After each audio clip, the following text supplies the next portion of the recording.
আছেন নারায়ণগঞ্জ জেলা ছাত্র দলের সভাপতি নাহিদ হাসান ভাই, রূপগঞ্জ উপজেলা ছাত্র দলের সাবেক সদস্য মাসুদুল্লাহ ভাই, আর উপস্থিত আছেন রূপগঞ্জ উপজেলা ছাত্র দলের সাবেক যুগ্ম আহ্বায়ক জাকির হোসেন ভাই, তো আরও উপস্থিত আছেন রূপগঞ্জ উপজেলা ছাত্র দলের যুগ্ম আহ্বায়ক আশরাফুল ইসলাম হৃদয় ভাই, আমার সহযোগ আরও উপস্থিত আছেন আমার সহযোগিতা দক্ষিণ ছাত্র দলের সভাপতি আব্দুর রহিম বিয়ার আসেল ভাই, আমার আরেক সহযোদ্ধা দক্ষিণ ছাত্র দলের সাধারণ সম্পাদক তামিম ভাই জিতু ভাই।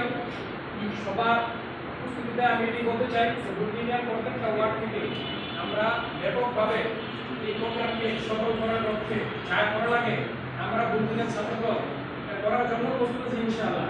আমাদের টার্গেটটা হচ্ছে এই ইউনিয়ন থেকে 2000 কর্মী সমর্থন করার জন্য। আমরা প্রত্যেকটা ওয়ার্ড থেকে চেষ্টা করব যে এই 2000 কর্মী সমর্থন মানে কর্মী ভাইদের নিয়ে আমরা এই প্রোগ্রামটা সাকসেস করতে পারি। এই বলে আমার বক্তব্য আমি এখানে শেষ করলাম। আসসালামু আলাইকুম।